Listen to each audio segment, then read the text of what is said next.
Hello students. पूर्व की class में हमने देखा था प्लेटो के न्याय सिद्धांत की विशेषताएं। उसमें हमने देखा था कि प्लेटो का जो न्याय सिद्धांत है उसकी पहली विशेषता ये है कि वो नैतिक सिद्धांत माना जाता है। इसके साथ साथ प्लेटो न्याय को मनुष्य के आंतरिक वस्तु मानता है, आत्मा की वस्तु मानता है। प्लेटो का न्याय सिद्धांत जो है वो सार्वभौम एकता की बात करता है और दार्शनिक शासक की बात करता है। अर्थात प्लेटो ये मानता है कि राज्य में न्याय की स्थापना के लिए दार्शनिक शासक का होना आवश्यक है। आज हम देखेंगे प्लेटो के न्याय सिद्धांत की आलोचना। प्लेटो के न्याय सिद्धांत की आलोचना विभिन्न विद्वानों द्वारा की गई और हम ये कह सकते हैं या विद्वान ये कहते हैं कि प्लेटो का जो न्याय सिद्धांत था वो तत्कालीन यूनानी जो परिस्थितियाँ थी उस समय उसका महत्वपूर्ण हो सकता है, लेकिन वर्तमान स्थिति को देखते हुए तब का न्याय सिद्धांत जो है या प्लेटो का न्याय सिद्धांत जो है उसको स्वीकार नहीं किया जा सकता।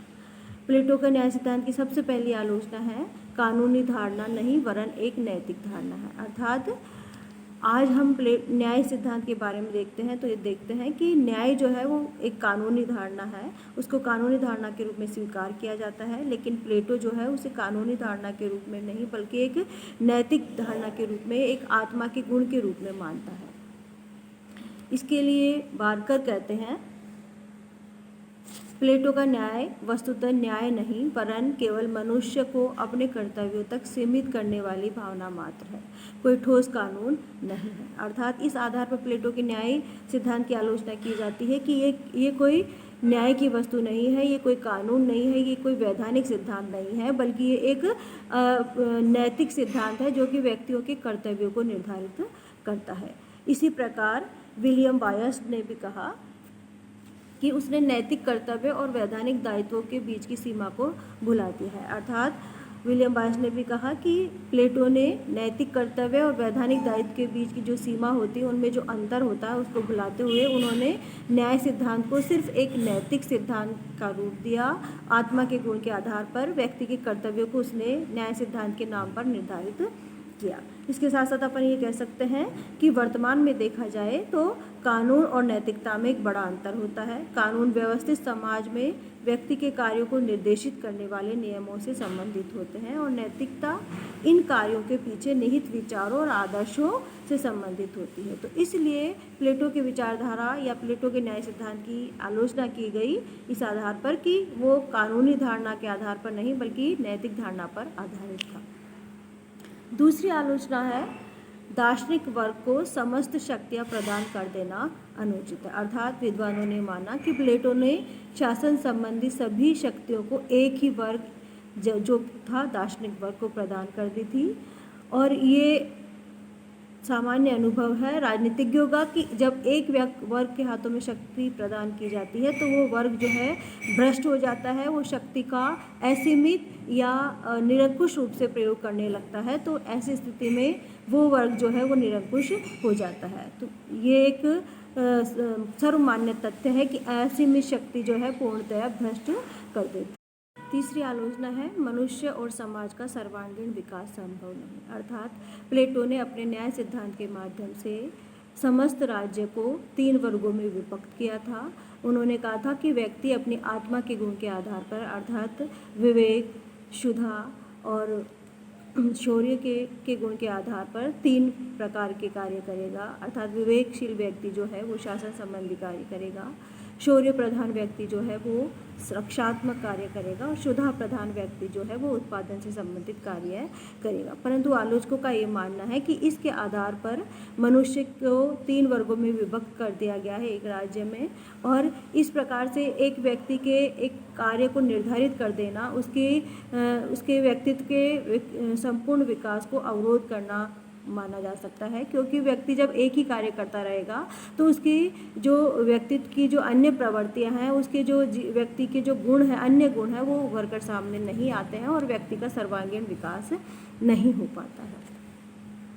चौथा है गुणों के निर्धारण का कोई आधार नहीं। अर्थात प्लेटो ने ये व्यवस्था करी थी अपने न्याय सिद्धांत के आधार पर, राज्य में ये व्यवस्था करी थी कि प्रत्येक व्यक्ति जो है अपने गुण की प्रधानता के आधार पर अपने कार्य का निर्धारण करेगा और अपने कर्तव्य को सदैव पूरा करता रहेगा। लेकिन प्लेटो ने इन गुणों के निर्धारण का कोई आधार निश्चित नहीं किया है, कोई जो है एक निश्चित क्राइटेरिया निर्धारित नहीं किया है कि इस क्राइटेरिया के आधार पर व्यक्ति को शौर्य प्रधान माना जाएगा या विवेक प्रधान माना जाएगा या फिर शुद्धा प्रधान माना जाएगा। उन्होंने सिर्फ ये कहा है कि प्रत्येक व्यक्ति में 3 गुण अवस्थित होते हैं और एक गुण की प्रधानता होती है। उस गुण की प्रधानता के आधार पर जो है व्यक्ति एक कार्य का निर्धारण करेगा और उस कार्य का सदैव वो पालन करता रहेगा। लेकिन गुणों के निर्धारण के लिए उन्होंने कोई निश्चित परीक्षा या कोई निश्चित फार्मूला नहीं दिया है। तो अगली आलोचना यह है उनकी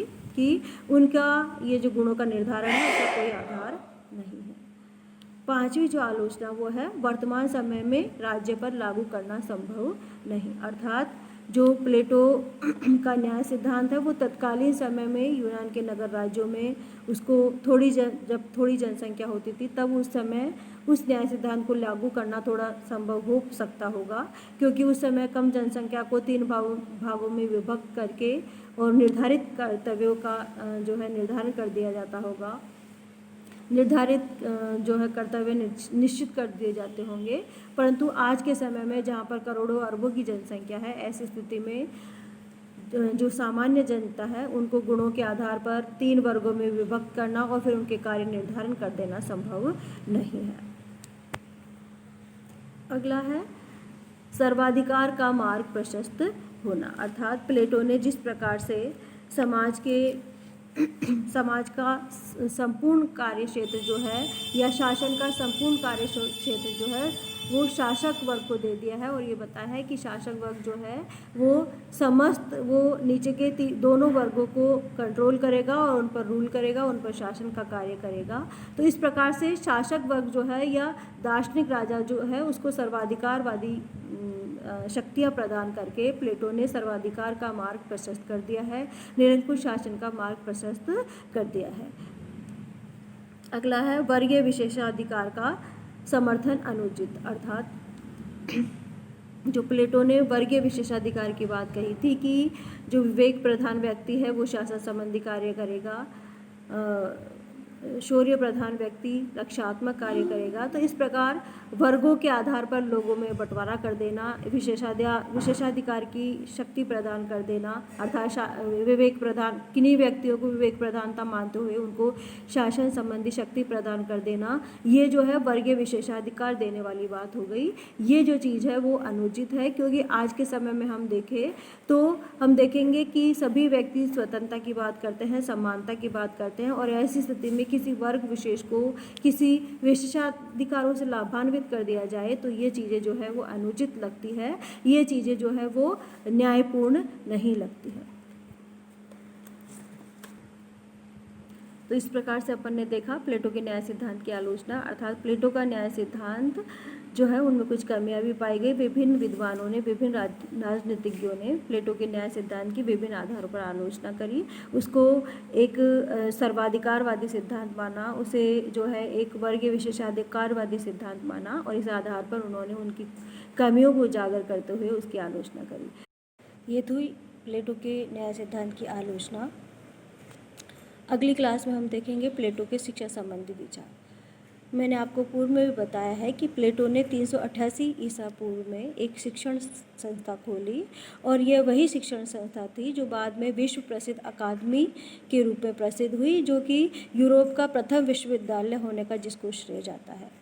उसने अपने जीवन के 49 वर्ष एक दार्शनिक और अध्यापक के रूप में इसी शिक्षण संस्था में बिताए थे और उसकी शिक्षण संस्था में राजनीति, कानून, दर्शन आदि सभी विषयों की शिक्षा दी जाती थी, किंतु गणित और ज्यामिति की शिक्षा को प्रधानता दी जाती थी और इस आधार पर उन्होंने अपने शिक्षण संस्था के बाहर द्वार पर लिखा रखा था कि ज्यामिति से अपरिचित व्यक्ति यहाँ प्रवेश नहीं ले। अर्थात ये कहा जा सकता है कि गणित और ज्यामिति की शिक्षा को उसकी शिक्षण संस्था में प्रधानता प्रदान की जाती थी।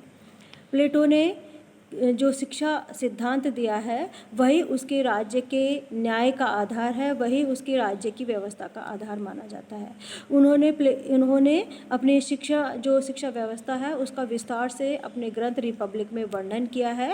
रिपब्लिक में इतना विस्तार से वर्णन किया गया है कि ये माना जाता है कि रिपब्लिक जो है वो शिक्षा संबंधी ग्रंथ है। तो अगली क्लास में हम देखेंगे प्लेटो के शिक्षा संबंधी विचार।